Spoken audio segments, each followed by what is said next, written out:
Vois ton fils qui est là provoquera la chute et le relèvement de beaucoup en Israël, et il sera un signe de division, et toi-même ton cœur sera transpercé par un glaive. Ainsi seront dévoilées les pensées secrètes d'un grand nombre.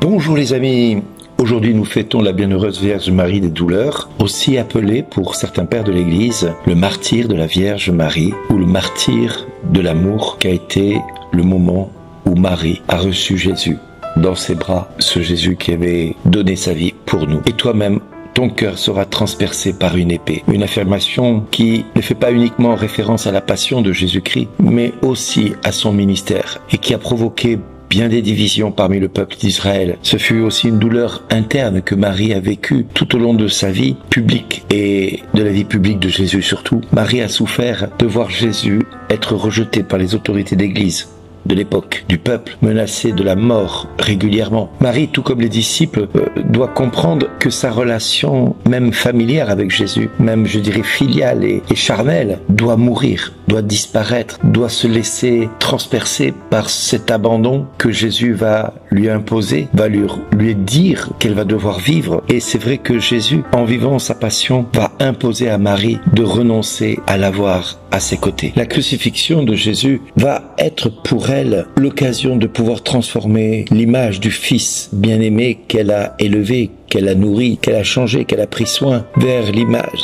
du Christ souffrant, mourant et donnant sa vie pour la multitude. Marie, lorsqu'elle se retrouvera au pied de la croix, va vivre cette crucifixion comme la trahison du peuple et à la fois le rejet que le peuple va imposer à Jésus. Marie va voir cette crucifixion comme une mère, c'est-à-dire elle va être martyre de l'amour, martyre de cette souffrance qui va lui être imposée de voir Jésus mourir sur cette croix. Mais en même temps, Marie est le modèle de la persévérance. Je dirais de la persévérance en participant aux souffrances du Christ avec patience, avec abnégation, en silence. Elle fut ainsi pendant toute sa vie et surtout au moment du calvaire, un témoignage vivant. Marie va se fondre dans cette histoire et se laisser modeler par l'histoire pour permettre à tout enfant de Dieu, tout chrétien qui vivra la perte d'un enfant, de s'y retrouver, d'y déposer sa douleur, sa plainte, sa souffrance. Marie à Gethsémani est une femme qui va rester discrète, absente auprès de son fils qui va vivre déjà les premières souffrances de son agonie. Puis à la flagellation, elle sera en arrière-plan, laissant son fils vivre cela, mais elle ne pouvant pas agir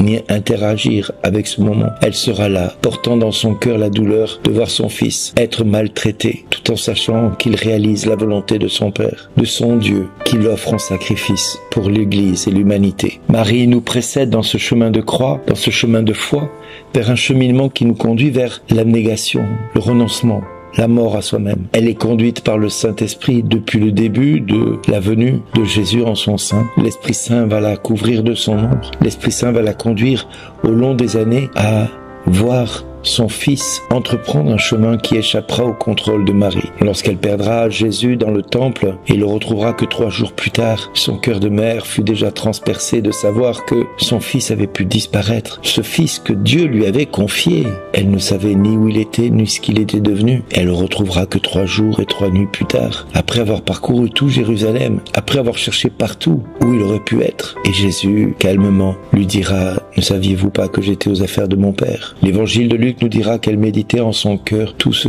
que Jésus lui avait dit pour nous inciter à nous-mêmes méditer cet instant-là, ce moment-là. Alors mes amis, aujourd'hui, Marie n'est pas simplement la Vierge du Calvaire, mais elle est aussi la Vierge qui nous montre que nous devons être reconnaissants envers Jésus pour sa passion, cette passion qu'il a subie par amour pour chacun de nous. De même, nous devons être pleins de gratitude envers notre mère Marie pour son martyre, de voir Jésus à mort, de voir Jésus s'éteindre devant elle, expirer son dernier soupir en disant tout est accompli. Il a voulu volontairement supporter tout cela pour nous sauver. Alors au pied de la croix, Marie, avec Jean, sont les témoins des paroles de ce pardon qui sortent de la bouche, qui nous adresse chaque jour. Père, pardonne-leur, ils ne savent pas ce qu'ils font. Et Marie de méditer cela dans son cœur encore et encore pour nous inviter à tourner nos yeux vers ce Dieu de la miséricorde qui, même jusqu'à la dernière limite de ce qui est possible humainement, va dire les quelques mots qui nous feront comprendre le plan souverain de Dieu le Père. Car Dieu a tant aimé le monde qu'il a donné son Fils unique, afin que quiconque croit en lui ne se perde pas, mais obtienne la vie éternelle. Car Dieu n'a pas envoyé son Fils dans le monde pour juger le monde, mais pour que le monde soit sauvé par lui. Bienheureuse es-tu, Vierge Marie, de nous enseigner le renoncement de ton Fils, ton renoncement à voir ton Fils disparaître de la surface de la terre, de le voir s'éteindre devant tes yeux, de le recevoir dans tes bras une fois mort. Oui, Marie, tu rejoins toutes les mères, tous les pères qui ont perdu un enfant. Tu es la seule à pouvoir dire, avec tes mots, avec ton regard, ce que c'est la souffrance. À ce moment-là, tu es la Vierge des douleurs, tu es la mère des douleurs. Merci Marie de prier pour nous. Merci de venir nous rejoindre dans nos plaintes, dans nos souffrances. Merci Marie de venir nous enseigner avec ton humilité l'acceptation de ce que tu endures pour les hommes. Montre-nous le chemin de comment nous pouvons transformer notre souffrance en martyr, c'est-à-dire en aimant l'amour par-dessus tout, en aimant le Christ par-dessus tout, en aimant la volonté du Père par-dessus tout. Merci Marie pour ton enseignement et ce que tu nous enseignes chaque instant. Et à chacun, Dieu le Père, Dieu le Fils et Dieu le Saint-Esprit nous invitent à reconnaître l'humilité de Marie et le chemin qu'elle nous montre pour vivre notre quotidien à la louange de sa gloire. Amen. Merci d'exister.